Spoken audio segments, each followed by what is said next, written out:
வானொலியில் நீங்கள் கேட்டு மகிழ்ந்த தென்கட்சி கோ சுவாமிநாதன் ஐயா அவர்களின் இன்றொரு தகவல் தொகுப்பினை கேட்டு மகிழுங்கள்.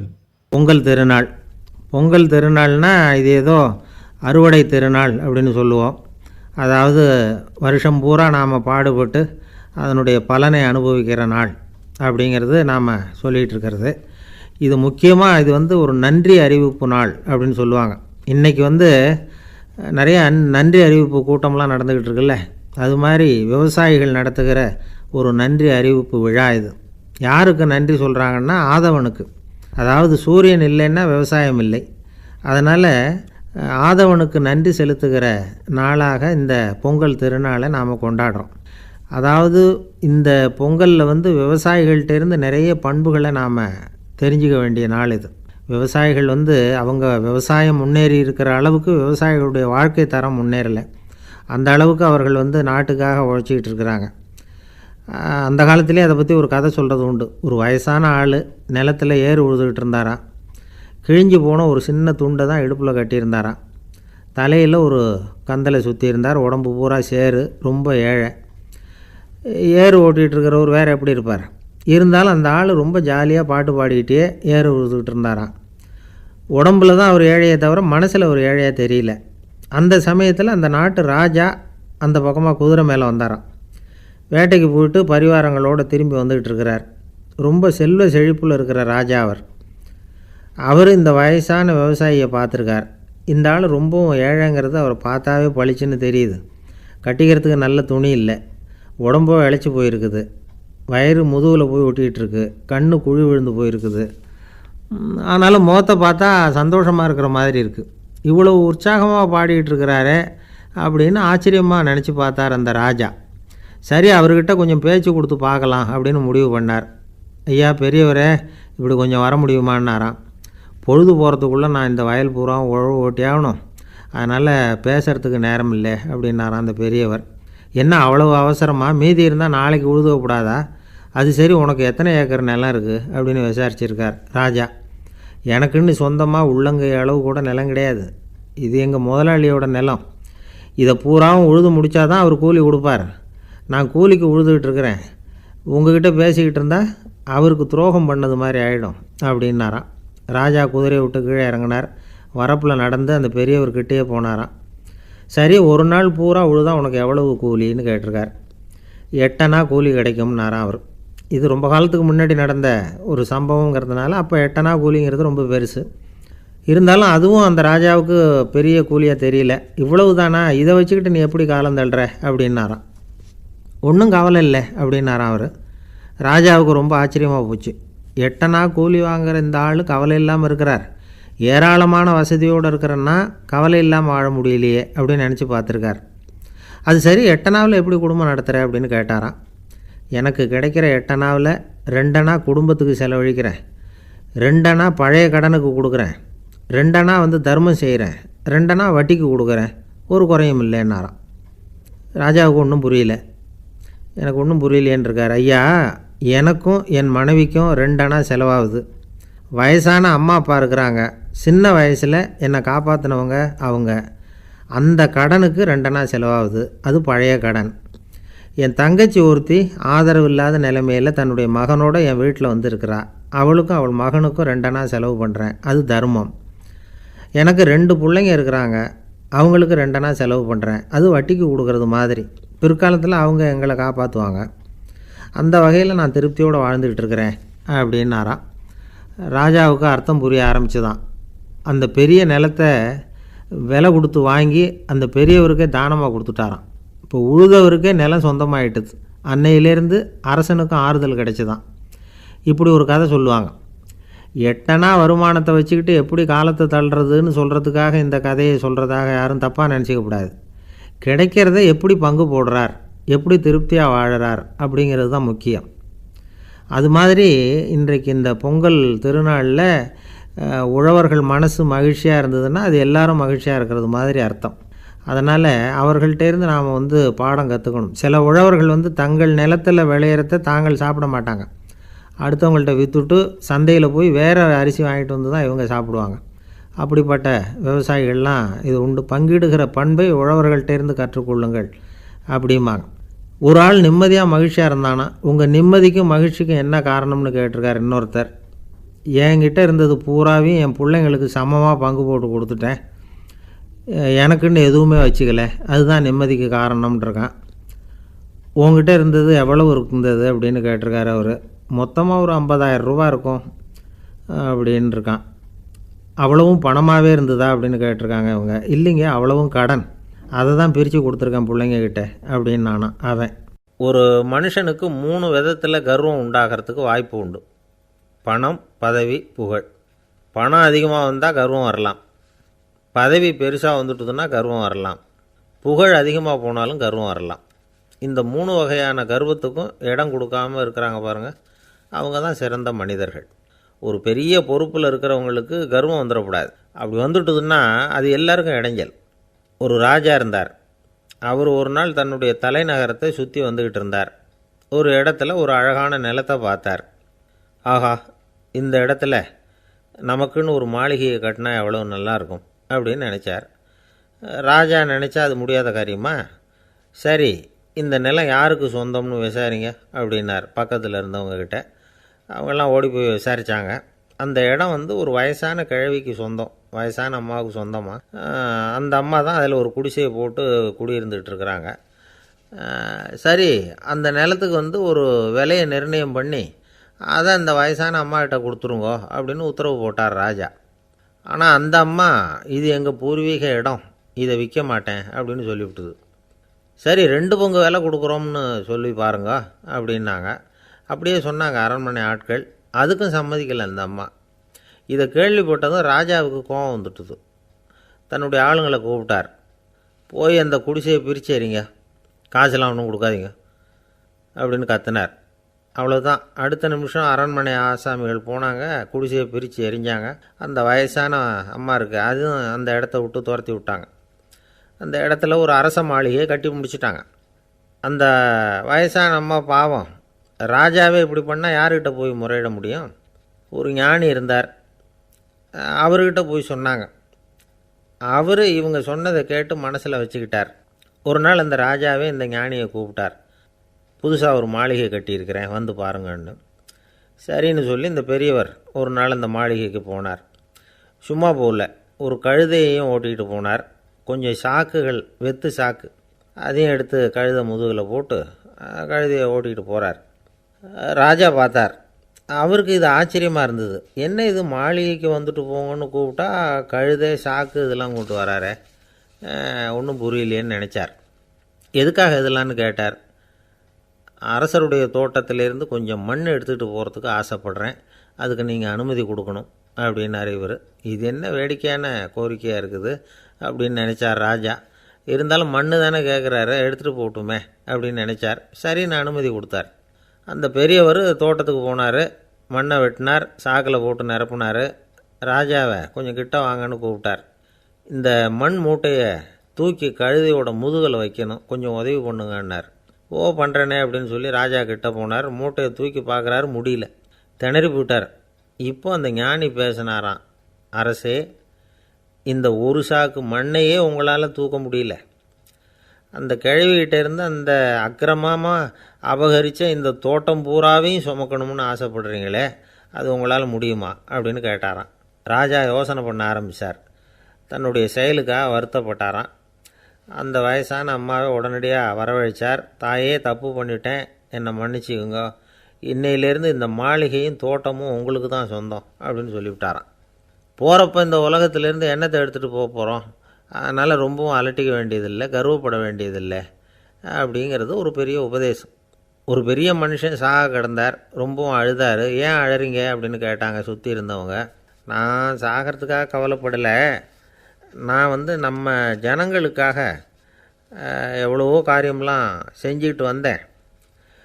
நான் செஞ்சுக்கிட்டு வந்த சேவையை இனிமேல் யார் செய்ய போகிறாங்க, அது யாரால் முடியும், அதை நினச்சி தான் அழறேன் அப்படின்னாராம். ஒருத்தர் முன்னாடி வந்தார். அதுக்காக நீங்கள் கவலைப்படாதீங்க, உங்கள் சேவையை தொடர்ந்து செய்கிறதுக்கு என்ன மாதிரி இளைஞர் பட்டாலும் தயாராக இருக்குது, இருந்தாலும் எங்கள் கவலை என்னென்னா அப்படின்னு இழுத்தார். என்ன சொல்லுங்கன்னு கேட்டார் அவர். நீங்கள் இது வரைக்கும் என்ன சேவை செஞ்சுக்கிட்டு வந்தீங்க, அதுதான் எங்களுக்கு இன்னமும் புரியாத புதிராக இருக்குது அப்படின்னாராம் அவர். ஒரு தீக்குச்சி தீப்பெட்டியை பார்த்து கேட்டுதான், நாம் 2 பேரும் தானே உரசிக்கிறோம், ஆனால் நான் மட்டும் தீப்பிடிச்சி எரிஞ்சு போகிறேன், நீ அப்படியே இருக்கிறியே அப்படின்னு தான்.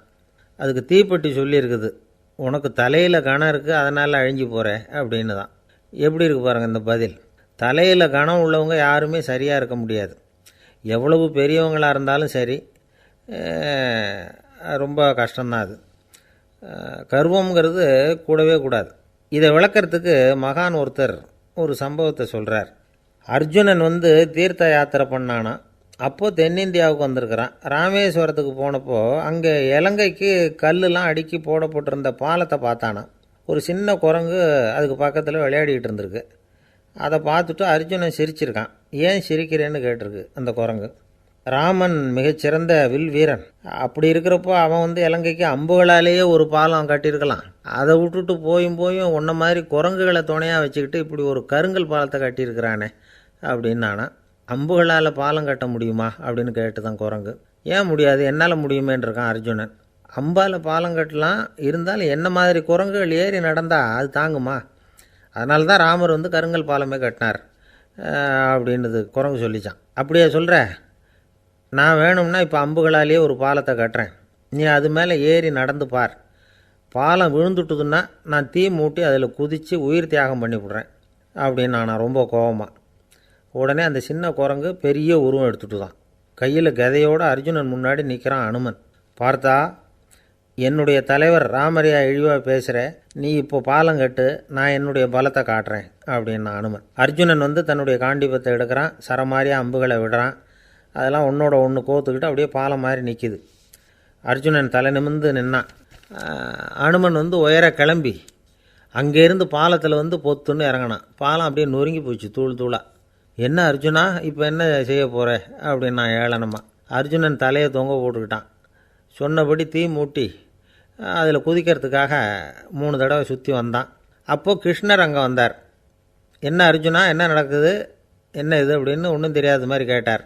அர்ஜுனன் வாயை திறக்கிறதுக்கு முன்னாடி அனுமன் வாயை திறந்தான், நடந்ததை சொன்னான். அர்ஜுனன் சவால் விட்டபடி உயிர் திறந்தே ஆகணும்னா அனுமன். கிருஷ்ணர் யோசனை பண்ணார். நல்லது, இந்த சவால் விட்டதுக்கும் நடந்ததுக்கும் யார் சாட்சி? பெரியவர் ஒருத்தரை சாட்சியாக வச்சுக்கிட்டல்லவா நீங்கள் இந்த போட்டியை நடத்தியிருக்கணும் அப்படின்னார். அதனால் என்ன, இப்போ மறுபடியும் அந்த போட்டியை நடத்திவிட்டா போச்சு, என்னால் அந்த அம்பு பாலத்தை நொறுக்க முடியாதா அப்படின்னா அனுமன். சரி, இப்போ மறுபடியும் அது நடக்கட்டும்னார் கிருஷ்ணர். அர்ஜுனன் அம்பு பாலம் அமைச்சான். அனுமன் ஏறி குதிச்சான்.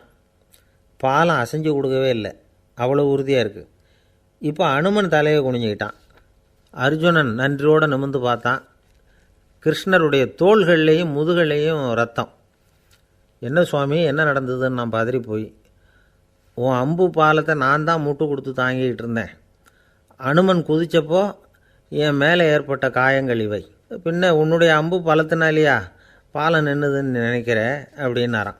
முதல்ல அர்ஜுனன் அப்புறம் அனுமன் 2 பேருக்குமே கர்வ பங்கம் ஆகிட்டு தான். அதாவது அவங்கக்கிட்ட இருந்த கர்வம் போயிட்டுது. யாராக இருந்தாலும் கர்வம் கூடாதுங்கிறத இதிலேருந்து நாம் புரிஞ்சுக்கணும். இந்த காலத்தில் நாமெல்லாம் எந்த விஷயத்துக்கெல்லாம் கர்வப்பட்டுருக்கோம் தெரியுமா? 2 பெண்கள் தங்களுடைய கணவன்மார்களை பற்றி ரொம்ப பெருமையாக பேசிக்கிட்டாங்களாம். அதில் ஒரு அம்மா சொல்லியிருக்கு, என் வீட்டுக்காரர்கிட்ட எந்த சப்ஜெக்ட் கொடுத்தாலும் சரி அந்த விஷயத்தை பற்றி அழகாக 1 மணி நேரம் பேசுவார் அப்படின்னாங்களாம். உடனே இன்னொரு அம்மா, அது என்ன பிரமாதம், என் வீட்டுக்காரருக்கு சப்ஜெக்டே தேவையில்லை, விஷயமே இல்லாமல் நாள் பூரா பேசிக்கிட்டு இருப்பார் அப்படின்னாங்களாம். சில பேரை இப்படி சொல்கிறது உண்டு. அடுத்தவங்களை அனுசரித்து நடந்துக்க தெரியல, அவன் என்ன சார் மனுஷன் அப்படிம்பாங்க. சக மனிதர்களோடு எப்படி பழகிறது அப்படின்னு தெரியாததுனாலேயே பல பேர் இன்றைக்கி சங்கடப்பட்டுக்கிட்டு இருக்கிறாங்க. வசதி வாய்ப்பெல்லாம் சரியாக இருக்கும், ஆனால் வாழ்க்கை சரியாக இருக்காது. இன்னொருத்தர்கிட்ட எப்படி பேசுறது பழகிறதுங்கிறது தெரியாதனால தான் இந்த அவஸ்தை. சரி, இந்த அவஸ்தை இல்லாமல் வாழறது எப்படி? இதுக்கு அனுபவசாலிகள் சில வழிமுறைகளை சொல்கிறாங்க. அதெல்லாம் என்னென்னங்கிறத இப்போ தெரிஞ்சுக்குவோம். முதல்ல நம்ம நாக்கு நம்ம கண்ட்ரோலில் இருக்கணும். வார்த்தைகளை கொட்டிவிட்டு அதுக்கப்புறம் அள்ள முடியாமல் கடந்து கஷ்டப்படக்கூடாது. எப்படி பேசுகிறோங்கிறதும் முக்கியம், பேசுகிறப்ப எப்படி முகத்தை வச்சுருக்கிறோங்கிறதும் முக்கியம். அன்பாக பேசினாலும் நல்லாயிருக்கும். அப்படி பேசுகிறப்ப ஆதரவாக அவர் தோள் மேலே ஒரு கையை போட்டுக்கிட்டு பேசினா இன்னமும் நல்லாயிருக்கும். ரெண்டாவது விஷயம், இன்னொருத்தர்கிட்ட பேசுகிறப்போ வாக்குறுதிகளை அள்ளி வீசக்கூடாது. கொடுக்குற வாக்குறுதி குறைச்சலாக இருக்கணும். அப்படி கொடுத்த வாக்குறுதியை கண்டிப்பாக நிறைவேற்றணும். நாம் ஒருத்தரை பாராட்டுறோம் அல்லது அவரை பற்றி அபிப்பிராயம் சொல்கிறோம்னா அது ஆக்கப்பூர்வமாக இருக்கணும். நம்ம பாராட்டு அல்லது விமர்சனம் அடுத்தவருடைய முன்னேற்றத்துக்கு உதவுறது மாதிரி இருக்கணும். நாம் சொல்கிறத கேட்டுட்டு அவன் தலையில் கையை வச்சுட்டு உட்காந்துடக்கூடாது. எப்பவும் உற்சாகமாக இருக்கணும், முகம் மலர்ச்சியாக இருக்கணும். மனுஷன் இருந்தால் வருத்தம், கவலை, ஏமாற்றம் எல்லாம் இருக்க தான் செய்யும். அதெல்லாம் மனசில் இருக்கட்டும். அந்த வருத்தமும் கவலையும் ஏமாற்றமும் சேர்ந்துக்கிட்டு நம்ம முகத்தில் இருக்கிற மலர்ச்சியை மூடி மறைக்கிறதுக்கு நாம் இடம் கொடுத்துடக்கூடாது. எந்த விஷயத்தை பற்றி யாருக்கிட்ட பேசினாலும் வெளிப்படையாக பேசணும். திறந்த மனசோடு பேசணும். மூடி மறைச்சி முழுங்கிக்கிட்டு இருக்கக்கூடாது. இன்னொருத்தர்கிட்ட பேசுகிறப்போ விவாதம் பண்ணுங்க, அது தப்பு இல்லை. ஆனால் வாதாடிக்கிட்டு இருக்கக்கூடாது. அதாவது என்ன சொல்கிறாங்கன்னா, டிஸ்கஸ் பண்ணலாம், ஆர்கியூ பண்ணக்கூடாதான். நம்மக்கிட்ட இருக்கிற நல்ல குணங்களை நாம் எடுத்து சொல்லிகிட்டு இருக்கக்கூடாது. அந்த நல்ல குணங்களே நம்மளை பற்றி எடுத்து சொல்லணும். அது மாதிரி நடந்துக்கணும். அதே மாதிரி அடுத்தவங்க கிட்ட உள்ள கெட்ட குணங்களை பற்றி அவசியம் இல்லாமல் நாம் பேச வேண்டியதில்லை. உங்களை பற்றி யாராவது தப்பாக பேசுகிறாங்களா, அப்படி அவங்க பேசுகிறதுல உண்மை இல்லையா அப்படின்னா அதை நீங்கள் பொருட்படுத்த வேண்டியதில்லை, விட்டுடலாம். அது தானாக போயிடும். ஒரு 4-5 பேரோட பேசிக்கிட்டு இருந்தீங்கன்னா எல்லாருக்கும் முக்கியத்துவம் கொடுங்க. யாரையும் அலட்சியப்படுத்தாதீங்க. தமாஷா பேசலாம். ஆனால் அவங்க தமாஷ் அடுத்தவங்கள கேலி பண்ணுறதா இருக்கக்கூடாது. நமக்கு கிடைக்க வேண்டியது கிடைக்கலையே அப்படிங்கிற தவிப்பு நம்மக்கிட்ட இருக்கக்கூடாது. அது தேவையில்லை. உங்கள் செயல்பாடுகள் தெளிவாக இருக்கட்டும். பாராட்டு தானாக அவங்கள தேடிட்டு வரும். இன்னொரு மனுஷனுடைய மனசில் கௌரவமான ஒரு இடத்த பிடிக்கணும்னா நாம் இந்த குணத்தையெல்லாம் நம்மக்கிட்ட வளர்த்துக்கணும். இதெல்லாம் அனுபவசாலிகள் சொல்லியிருக்கிற குறிப்புகள். இந்த குறிப்புகளை சரியாக புரிஞ்சுக்கணும். அது முக்கியம். தப்பாக புரிஞ்சுக்கிட்டா என்ன ஆகும் தெரியுமா? இதை கேளுங்க.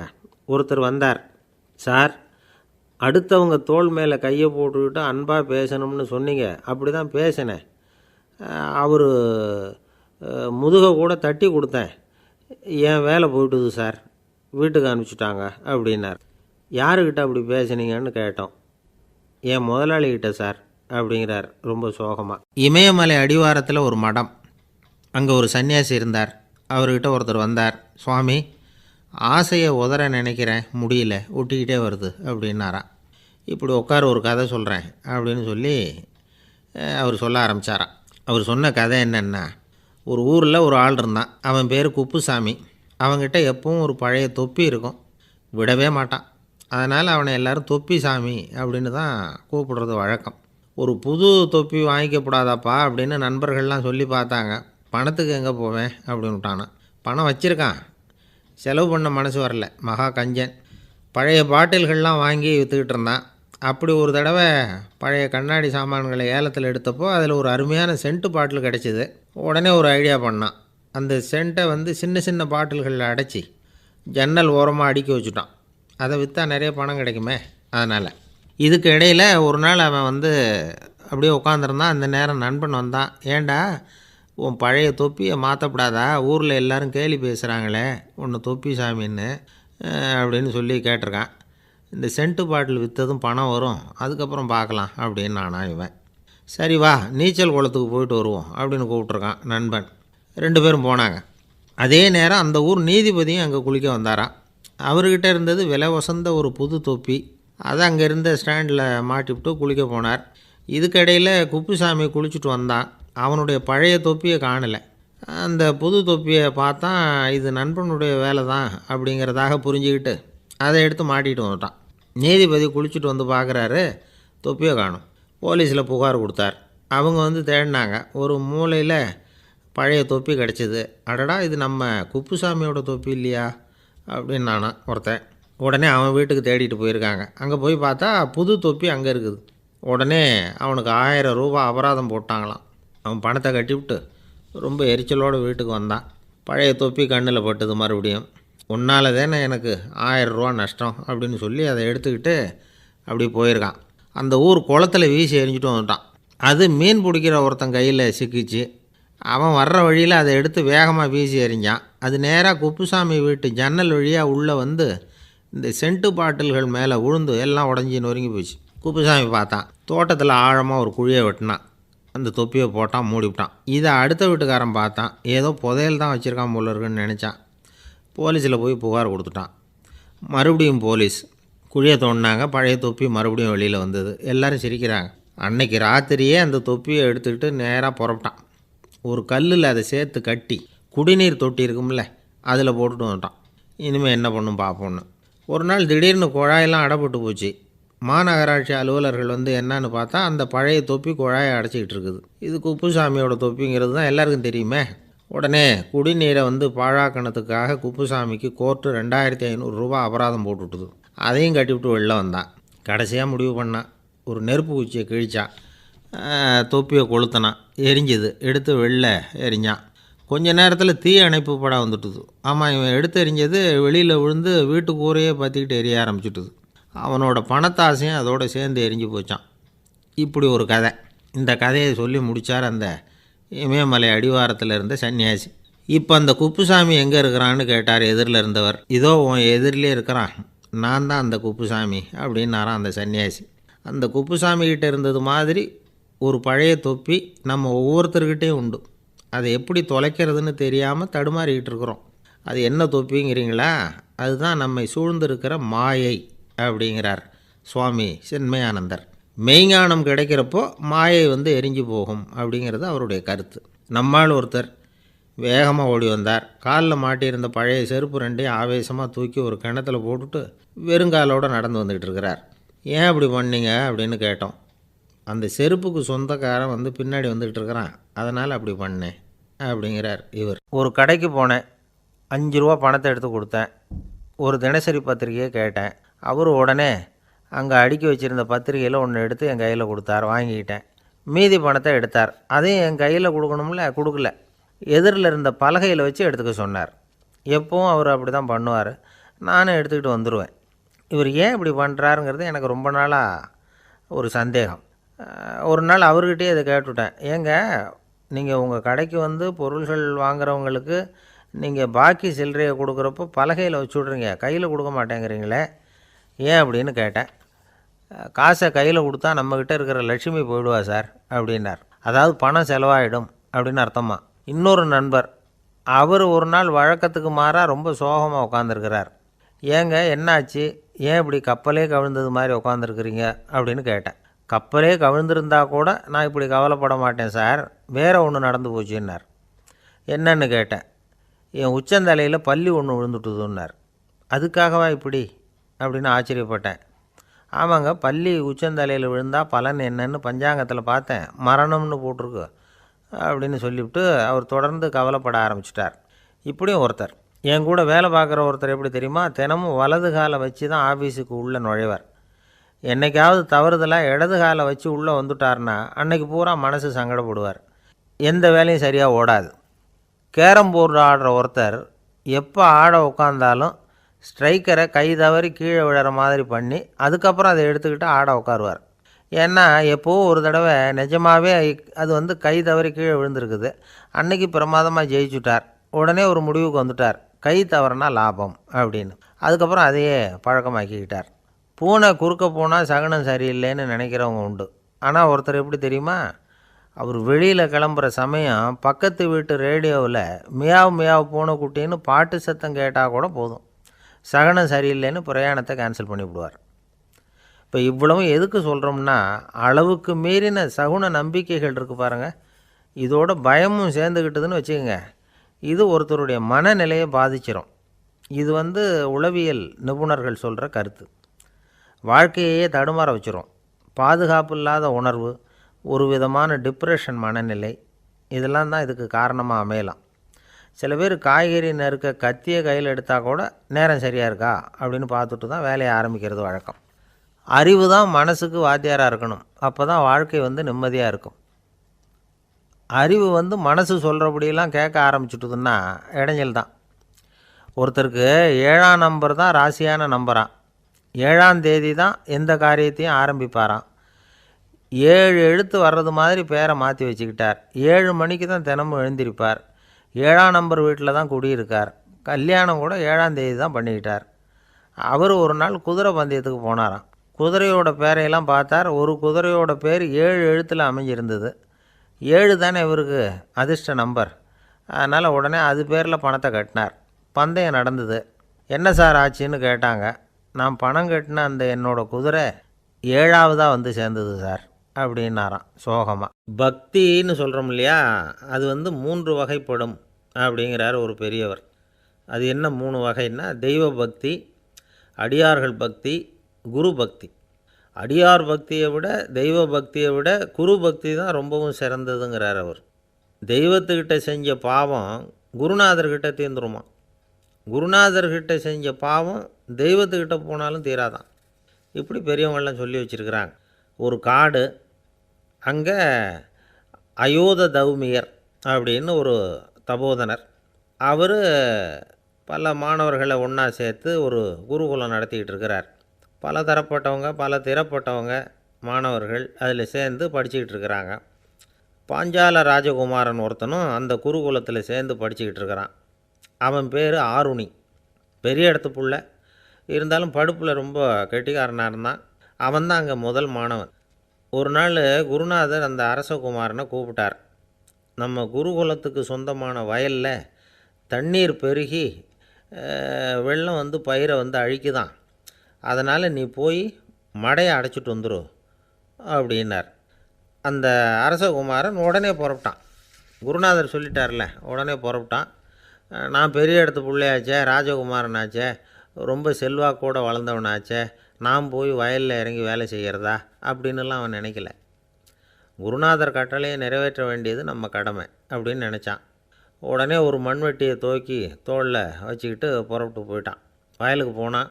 பார்த்தான், தண்ணி கரையை உடச்சிக்கிட்டு வயலுக்குள்ளே ஏகமாக பாஞ்சிக்கிட்டு இருக்குது. இவன் மண்வெட்டியால் களிமண்ணை புல்லோடு சேர்த்து புல் பற்ற மாதிரி வெட்டி வெட்டி போட்டான். இருந்தாலும் மடையை அடைக்க முடியல. தண்ணி அதை மீறி வந்துக்கிட்டே இருக்குது. தண்ணி வேகமாக வயலுக்குள்ளே போய்கிட்டே இருக்குது. போடுற பத்தையெல்லாம் கரைஞ்சி கரைஞ்சி போயிட்டுருக்கு. இருந்தாலும் இவன் தன்னுடைய முயற்சியை கைவிடலை. வெட்டி வெட்டி போட்டுக்கிட்டே இருக்கிறான். காலையில் அங்கே போனவன் சாயந்தரம் வரைக்கும் இப்படி செஞ்சுக்கிட்டு இருக்கிறான். உடம்பும் மனசும் ரொம்பவும் சோர்ந்து போச்சு. இருந்தாலும் குருநாதர் இட்ட கட்டளையை நிறைவேற்றாமல் இருக்கிறோமேங்கிற ஒரு குறை அவனுக்கு இருக்குது.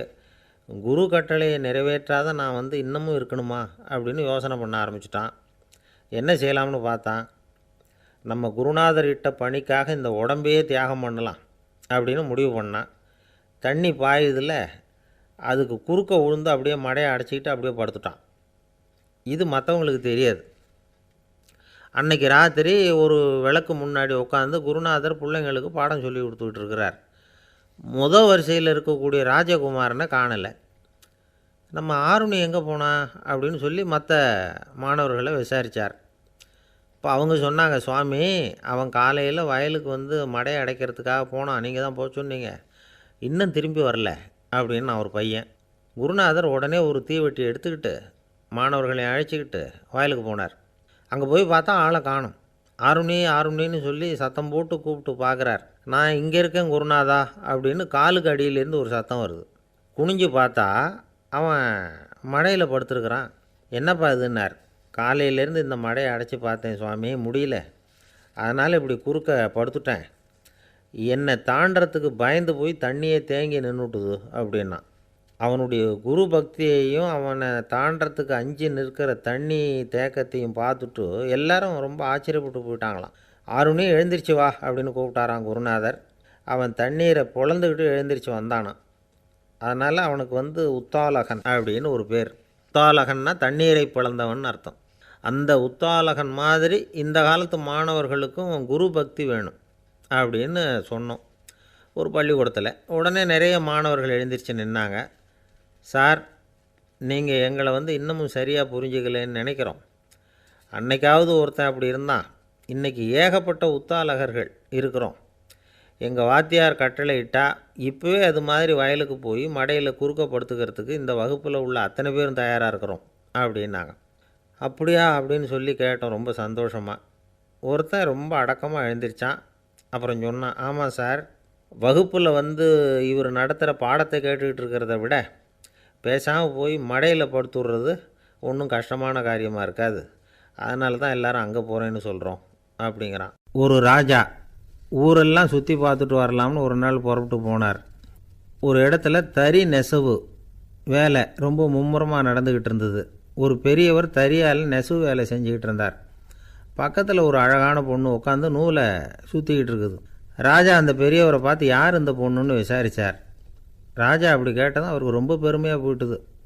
ஏன்னா உட்காந்துருந்தது அவரோட மகள். அரசே, இது என்னுடைய மகள். இவ வேகமாக நூல் தெரிக்கக்கூடியவள். வைக்கோலை எடுத்து இவ தெரிச்சா கூட அது எல்லாம் பவுனிழையாக வெளியில் வரும் அப்படின்னு ஒரு ராசி இவளுக்கு அப்படின்னு ரொம்ப பெருமையாக ராஜா கிட்ட சொன்னார். ராஜா இதை கேட்டதும் அசந்துட்டார். அப்படியா, இவ்வளவு அழகும் சாமர்த்தியமும் உள்ள இந்த பொண்ணு என்னோட வரட்டுமே, இவளை என் மருமகளாக ஆக்கிக்கிறேன் அப்படின்னார் ராஜா. அந்த பெரியவருக்கு ஒன்றும் புரியல. ஏதோ கொஞ்சம் பெருமையாக சொல்ல போவோ அது இப்படி ஆகிட்டுதே அப்படின்னு கவலைப்பட்டார். இருந்தாலும் ராஜா பேச்ச தட்ட முடியுமா, மகளை அனுப்பி வச்சுட்டார். ராஜா அந்த பொண்ணை அரண்மனைக்கு அழைச்சிட்டு வந்தார். அங்கே ஒரு அறையில் வச்சு பூட்டி விட்டார். அந்த ரூமு நிறைய வைக்கோலை கொண்டாந்து போட்டு அடைச்சாங்க. 3 ராட்டைகள் வேறு வச்சுருந்தாங்க. நாளைக்கு பொழுது விடியறதுக்குள்ளே நீ இந்த வைக்கோலையெல்லாம் தங்க இழைகளாக மாற்றி காட்டணும். நாளைக்கு காலம்புறம் வந்து நான் இந்த அறை கதவை திறப்பேன். உன் தகப்பன் சொன்னது மாதிரி எல்லாம் தங்கமாக மாறி இருக்கணும், இல்லைன்னா நீ உயிர் தப்ப முடியாது அப்படின்னு உத்தரவு போட்டார். பாவம் அந்த பொண்ணு என்ன பண்ணும், பகல் பூரா அழுதுகிட்டே உட்காந்துருக்குது. ராத்திரி பூராவும் தூக்கம் வரல. மறுநாள் அதிகாலை நேரத்தில் யாரோ கதவை தட்டுற சத்தம் கேட்டுது. பயந்துக்கிட்டே கதவை திறக்கிறா. திறந்து பார்த்தா வெளியில் 3 அவலட்சணமான பெண்கள். ஒருத்திக்கு வந்து கால் அகலமாக முறை மாதிரி இருக்குது, இன்னொருத்திக்கு கட்டை விரல் கரண்டி மாதிரி பெருசாக இருக்குது, 3ஆவது பொண்ணுக்கு உதடு தடித்து ரப்பர் மாதிரி தொங்கிக்கிட்டு இருக்கு. யார் நீங்கள், உங்களுக்கு என்ன வேணும் அப்படின்னு கேட்குது இந்த பொண்ணு. நாங்கள் உங்களுக்கு உதவி செய்கிறதுக்கு தான் வந்திருக்கிறோம் அப்படின்னு சொல்லி உள்ளே வந்தாங்க. உட்காந்தாங்க. கொஞ்ச நேரத்துக்குள்ளே உள்ளே இருந்த வைக்கோலையெல்லாம் தங்க இழைகளாக மாற்றி கொடுத்துட்டு போயிட்டாங்க. காலையில் ராஜா வந்தார், பார்த்தார். ஆகா பேஷுனார். இன்னும் கொஞ்சம் வைக்கோலை கொண்டாந்து அந்த ரூமில் போட சொன்னார். இந்த வைக்கோலையும் இன்றைக்கி தங்கமாக மாற்றிவிடு, நாளைக்கு மறுநாள் உனக்கும் இளவரசனுக்கும் கல்யாணம்னு சொல்லிவிட்டார். இன்றைக்கி ராத்திரி அந்த 3 பொண்ணுங்களும் வந்தாங்க. வைக்கோலை பொண்ணு இழைகளாக மாற்றினாங்க, புறப்பட்டாங்க. இந்த பொண்ணு அவங்க காலில் விழுந்து வணங்கினா. என் உசுரை காப்பாற்றினீங்க, உங்களுக்கு நான் என்ன கைமாறு செய்ய போகிறேன் அப்படின்னா. பயப்படாத, நீ விரும்பினா எங்களுக்கு ஒரு உதவி செய்யலாம். உன்னுடைய கல்யாணத்துக்கு நாங்கள் 3 பேரும் வரோம். நீ எங்களை வந்து வரவேற்று ராஜாக்கிட்டேயும் இளவரசர்கிட்டையும் நாங்கள் வந்து உன்னோட பெரியப்பா பொண்ணுங்கன்னு சொல்லி அறிமுகப்படுத்தி வை, நாங்கள் விருந்து சாப்பிட்டுட்டு போயிடுறோம் அப்படின்னாங்க. ரொம்பவும் சந்தோஷமாக சரின்னு ஒத்துக்கிட்டா. கல்யாண நாள் வந்தது. கல்யாணம் ரொம்ப கோலாகலமாக நடந்துக்கிட்டு இருக்கு. எல்லா தேசத்து ராஜா ராணிகளும் வந்துக்கிட்டு இருக்கிறாங்க. அந்த 3 அவலட்சணமான பொண்ணுங்களும் வந்து சேர்ந்தாங்க. யார் இவங்கன்னு கேட்டார் ராஜா. என் பெரியப்பா பொண்ணுங்க அப்படின்னா அந்த பொண்ணு. காலும் உதடும் கட்டை விரலும் ஏன் இப்படி உங்களுக்கு அவலட்சணம் ஆயிட்டுது அப்படின்னு கேட்டார். அதுக்கு அந்த பொண்ணுங்க பதில் சொன்னாங்க. என்ன செய்கிறது, ஓயாமல் வைக்கோலை நூற்று ஒருத்தியோட கட்டை விரல் அப்படி கரண்டி மாதிரி ஆயிட்டுது. நாக்கில் தொட்டு தொட்டு திரிச்சதுனால ஒருத்தியோட உதடு அப்படி ஆயிட்டுது. காலால் கட்டையை அழுத்தி அழுத்தி தறி போட்டதுனால இன்னொருத்தையோட கால் அப்படி ஆயிட்டுது. உங்கள் மருமகளாக வந்திருக்கிற இந்த பொண்ணு அந்த 3ஐயுமே செய்ய தெரிஞ்சவ தான். என்ன ஆக போதோ இன்னும் கொஞ்ச நாளில் அப்படின்னாங்க. அவ்வளவுதான். ராஜா பயந்துட்டார். அம்மா, இன்னையிலேருந்து நீ இளவரசனின் மனைவி. நீ எப்பவும் அழகாக இருக்கணும். அதனால் நீ இனிமேல் வைக்கோலை திரிக்கவே கூடாது அப்படின்னு உத்தரவு போட்டார். அவளை இக்கட்டான சூழ்நிலையிலேருந்து காப்பாற்றின அந்த 3 பொண்ணுங்களும் சந்தோஷமாக திரும்பி போயிட்டாங்களாம். சுவாமி சின்மயானந்தர் இந்த கதையை சொல்லியிருக்கிறார். தன்னலம் மறந்து சுயலாபத்தை வந்து தியாகம் செய்கிறது வைக்கோல்லேருந்து தங்க இழையை நூக்கிறது மாதிரி அப்படிங்கிறார் அவர். அது இருக்கட்டும், இப்போ நம்ம கதைக்கு வருவோம். ஒரு ராஜா தன்னோட மகனுக்கு சுயவரம் நடத்தினார். எல்லா தேசத்திலிருந்தும் ராஜகுமாரர்கள் வந்திருந்தாங்க. ராஜகுமாரியை கல்யாணம் பண்ணிக்கலாம்ங்கிற ஆசையில் சுயம்பர மண்டபத்திலேருந்து எல்லா ராஜகுமாரர்களும் அலறி அடிச்சுக்கிட்டு வெளியில் ஓடி வந்துக்கிட்டு இருக்கிறாங்களாம். ஏன் இப்படி எல்லாரும் மிரண்டு போய் ஓடி வர்றாங்கன்னு கேட்டார் ஒருத்தர். அதுக்கு இன்னொருத்தர் விவரம் சொன்னார். ராஜகுமாரியை இன்றைக்கி தான் அவங்க நேரில் பார்த்தாங்களாம், அதுதான் அப்படி ஓடி வந்துக்கிட்டு இருக்கிறாங்க அப்படின்னார். ஒரு ஊரில் ஒரு ராஜா இருந்தார். பெரிய அரண்மனையில் தான் இருக்கிறார். எல்லா வசதியும் இருந்தது. இருந்தாலும் அவர் எல்லாரும் சொல்கிறது எப்படி தெரியுமா, பிச்சைக்கார ராஜா. அப்படி ஒரு பேர் அவருக்கு நிலச்சி போச்சு. ஜனங்களும் சரி மற்ற தேசங்களில் உள்ளவங்களும் சரி அவர் அந்த பேர் சொல்லியே குறிப்பிடுறது வழக்கமாக போட்டுது. இது அவருக்கு ரொம்ப கவலையாக போச்சு. என்ன இது, நம்மளை தேடி வர்றவங்களுக்கெல்லாம் நாம் சோறு போடுறோம், நம்ம புகழ்ந்து பாடல் ஏற்றி கொண்டு வர்ற புலவர்களுக்கெல்லாம் அவங்க எப்படி வந்தாலும் ஒருவேளை சோறு போடணுங்கிறது உத்தரவு. இவ்வளவுலாம் செஞ்சும் நம்மளை போய் பிச்சைக்கார ராஜான்னு எல்லாரும் சொல்கிறாங்களே, அது ஏன், எதுக்காக இப்படி சொல்கிறாங்க இதுதான் ராஜாவுக்கு குழப்பம். சரி, இதை பற்றி நம்ம அமைச்சர்கள்கிட்ட கேட்கலாமா அப்படின்னு யோசனை பண்ணார். இந்த விஷயத்தை போய் அவங்கக்கிட்ட எப்படி கேட்குறதுன்னு அவருக்கு தயக்கமாக இருந்தது. கௌரவ குறைச்சலாக தெரிஞ்சுது அவருக்கு. சரி, சாதாரண குடிமக்கள்கிட்ட இதை பற்றி கேட்கலாமா அப்படின்னு யோசனை பண்ணார். கேட்கலாம், ஆனால் அவங்க யாரும் ராஜா முன்னாடி வந்து நின்று தைரியமாக பேசக்கூடிய அளவுக்கு இல்லை. ராஜாவோட குழப்பம் நாளுக்கு நாள் அதிகமாக போச்சு. கடைசியாக அவர் ஒரு முடிவுக்கு வந்தார். அதாவது இதை பற்றி ஒரு பிச்சைக்காரங்கிட்டே கேட்டு பார்த்துட்டா என்ன. இதுதான் அவர் பண்ண முடிவு. உடனே மாறு வேஷம் போட்டுக்கிட்டு நகர்வலம் போனார். ஒரு பிச்சைக்காரனை கண்டுபிடிச்சார். இதை பாருப்பா, நம்ம ராஜாவை எல்லாரும் பிச்சைக்கார ராஜான்னே சொல்கிறாங்களே, அதுக்கு என்ன காரணமாக இருக்கும் அப்படின்னு கேட்டார். அதுக்கு அவன் சொல்கிறான், இதுக்கான பதிலை இன்னும் ஒரு 30 நாளில் சொல்கிறேன் அப்படின்னா. உடனே இவருக்கு சந்தோஷம். உண்மையை அவங்ககிட்ட சொன்னார். நான் வேறு யாரும் இல்லை, நான் தான் இந்த நாட்டு ராஜா. இப்போ நீ என் கூடவே வந்துடும், அரண்மனையிலேயே தங்கிக்கோ. 30 நாள் கழித்து எனக்கு பதில் சொல்லிவிட்டு அதுக்கப்புறமா நீ போகலாம் அப்படின்னு சொல்லி அழைச்சிட்டு வந்துட்டார். அரண்மனையில் ஒரு மூலையில் அவன் தங்கறதுக்கு இடம் கொடுத்தார். தினம் 2 வேளையும் இவனுக்கு சோறு போடுங்க அப்படின்னு உத்தரவு போட்டார். ராஜா கொடுத்த இடத்துல போய் உக்காந்துக்கிட்டான் அந்த பிச்சைக்காரன். தினமும் அந்த அரண்மனையில் நடக்கிறதையெல்லாம் கவனிச்சிக்கிட்டு வந்தான். வேளைக்கு சாப்பாடு வரும், சாப்பிட்டுக்கிட்டு இருக்கான். இப்படி 30 நாள் முடிஞ்சுது. ராஜா வந்தார். என்ன, என்னோட கேள்விக்கு பதில் என்னன்னு கண்டுபிடிச்சிட்டியான்னார். கண்டுபிடிச்சிட்டேன்னா. என்ன எல்லாரும் பிச்சைக்கார ராஜான்னு சொல்கிறாங்களே, அது நியாயமாக படுதா உனக்குன்னு கேட்டார்.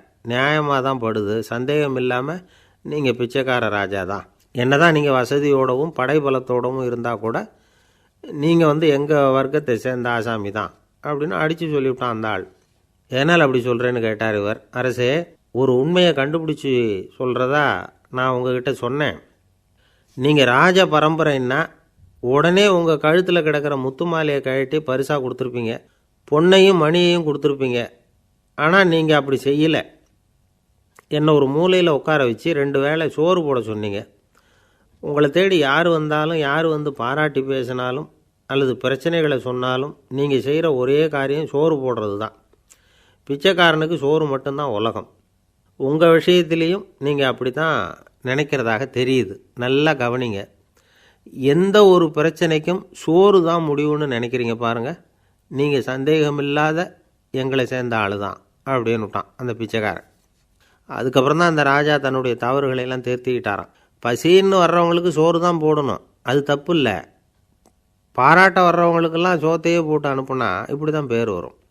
எனக்கு தெரிஞ்ச ஒருத்தர் தினமும் யாராவது ஒருத்தரை தன் வீட்டுக்கு அழைச்சிட்டு போவார், சாப்பாடு போட்டு அனுப்புவார். முன்னறிவிப்பு இல்லாமல் திடீர்னு ஒரு விருந்தாளியோடு வீட்டில் போய் இவர் நிற்கிறது வழக்கம்.